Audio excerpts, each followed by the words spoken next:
What if I told you that long ago there was a lost version of the Hulk film that could have been made in the 90s that we could have gotten without Ang Lee? The film would have featured no shots of Hulk looking randomly at weird ass fucking plants, which, I mean, I like that movie a lot, but come on bro, that's kind of weird.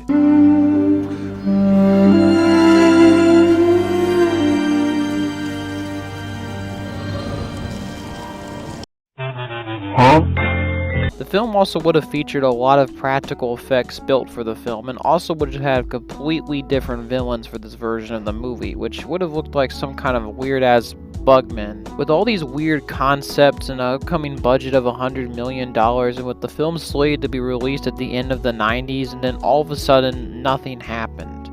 Well, the film was cancelled, and if you want to find out more, in this video we're going to be discussing the lost and mysteriously cancelled 1998 version of the film, Hulk.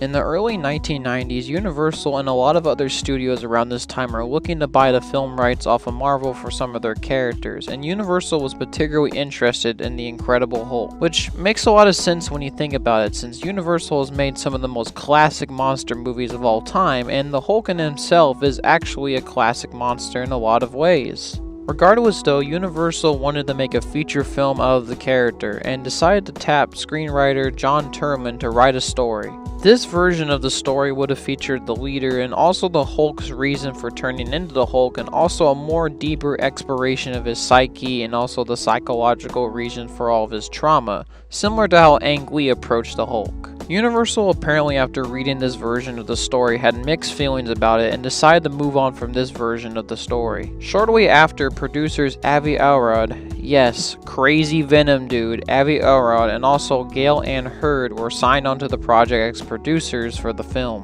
Hurd also brought on her husband Jonathan Hensley as co-producer for the film, which will be important later on. Also around this time, Industrial Light and Magic were hired to do the effects for the film involving CGI for the Hulk. Also, Steve Johnson's VFX company was hired to do the practical effects for the film, and they're particularly well known because they also worked on the other canceled film, Superman Lives. At the time, this was pretty necessary, as practical effects were still in huge demand because CGI was not nearly as developed or refined as it was later on down the line, so that's why a lot of effects in this film would have been practical still. Also around this time, coming off the huge success of Jumanji, Joe Johnston was tapped as director for this upcoming Hulk film by Universal. Alongside, Universal also got the co-producer Jonathan Hensley to also completely rewrite the story from scratch. And as the film moved forward and progressed throughout the months, later in 1997, Johnson actually had to drop out of the project as he wanted to pursue directing October Sky, which is actually a pretty good movie. I highly recommend it. Now, like that sneaky little thing that he mentioned in the background, Jonathan Hensley, as I mentioned before, which was already co-writing the film and co-producing it at this point, managed to convince Universal to allow him to direct the feature as his first feature film, and, well, surprisingly, Universal agreed to it.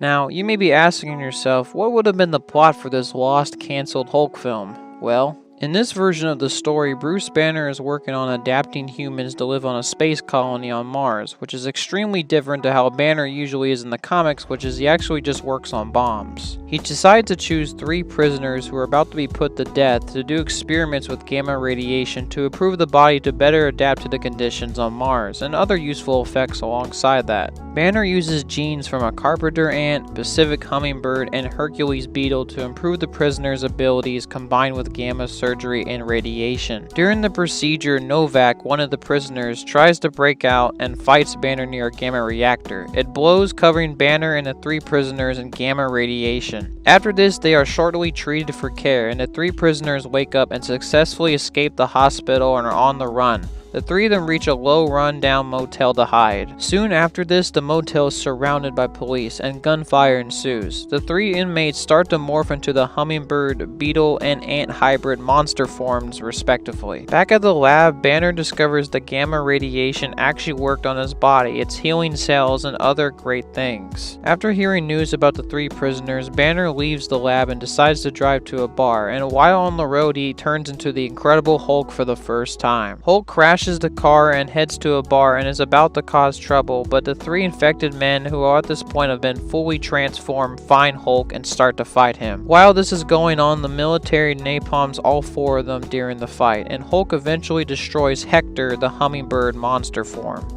Novak all of a suddenly attacks the Hulk, spills lava at him, but Hulk throws him into the river, possibly killing him. Deacon, now the monstrous beetle form, fights Hulk, and after a massive battle, Deacon is destroyed, and Hulk escapes from the military with the Hulk on the run, leaving the future uncertain, ending this version of the story. After this script was submitted, this version of the film was approved by the studio, and soon work was underway to start working on the film, which involved effects and casting. For casting, Gregory Sporletter was cast as Novak, and Lynn Red Williams was cast as Deacon, and for a bit, Billy Crudup was cast as Bruce Banner, aka the Hulk, until he shortly left the project. By this point of the film's production, the Hulk film was well underway in pre-production. CGI effects and computer animation was well underway at Industrial Light and Magic, and Steven Johnson's VFX company was developing a variety of practical effects. The 90s Hulk would have been a huge mix of effects, practical and CGI, and this would have counted for Hulk as well as the 3 Bugmen. This included prosthetic makeup for some of the actors, which featured different stages of the bug creature's transformation. It was described in this version of the movie as the 3 inmates would have gradually transformed into their fully fleshed out insect creature forms, similar to how David Cronenberg's The Fly handled it. There was also work done on a huge, massive animatronic version of the Hulk nicknamed Super Hulk, which would have been huge and standing at 30 feet tall, that was developed for the film. Also, other huge practical effects, like for example, one of the insect men's top body was actually built for the film, which, as you can see in this photo, is pretty damn huge. The movie was also set to shoot in Arizona, with a release date of 1999 in plan for the film. With a lot of progress being made on this film, with tons of effects being produced and a full version of the story approved by the studio,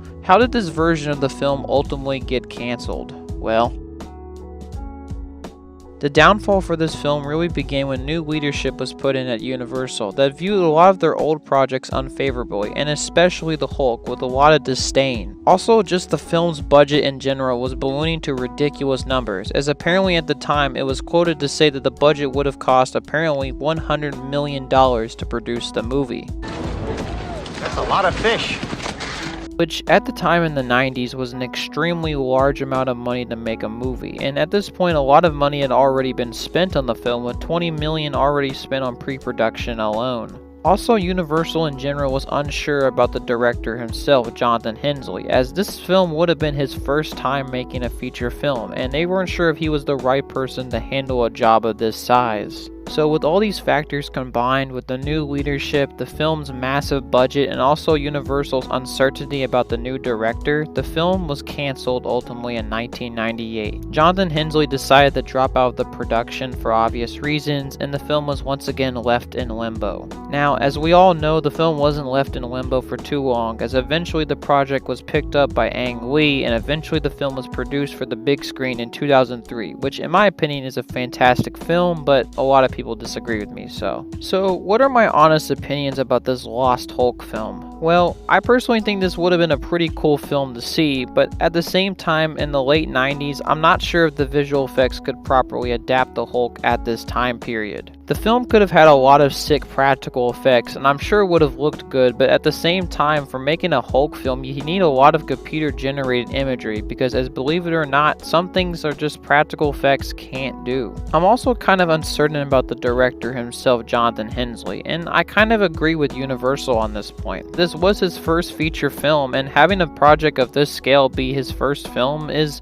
a little bit uncertain for me, and I'm not sure how well he would have handled it. In my opinion, the film needed a more experienced director, like the old previous director that was originally tapped to direct this movie, John Johnston, probably would have done a better job than Jonathan Hensleigh, as he was more experienced. Regardless though, I still like the story a lot for this film, as it has a much more of an action 90s film, and I think this would have been the film that a lot of people would have rather seen than the Ang Lee version. I really like the villains of the movie and the insect men idea, as it's pretty cool to see Hulk fight these creatures, and they look pretty cool as well in the concept art and designs. I also still would like to see the visual effects and the hybrid effects, and just see how well they could have handled it back in the 90s. It would have been a pretty interesting sight to see for sure. I also think that even though I think the story is pretty good and a lot of action movie beats, it also features a lot of things, and it's not really a deep movie though, like the Ang Lee version, which dealt with a lot of trauma and was much more of a drama film than an action film, but hey, that's my opinion. Regardless though, this was Universal's first attempt at a Hulk film, and who knows, if this film was actually made and released, who knows, maybe this film would have actually kickstarted a much more earlier superhero craze, and maybe actually gave Universal the trilogy that they desperately wanted from the Hulk after all. Also, maybe the film could have been an early resurgence for Marvel superhero movies earlier in the 90s than what they would have been later on in the early 2000s. Or maybe the film could have just been really bad and set back a lot of superhero movies in the future. Honestly, who knows? Though, at the end of the day, that was the story of the lost 1990s canceled Hulk film. If you enjoyed this video, thanks for watching, and maybe subscribe if you want. See y'all later. The girl them skill arty. Thunderball. Some give it up. Some give it. Enough from the clown.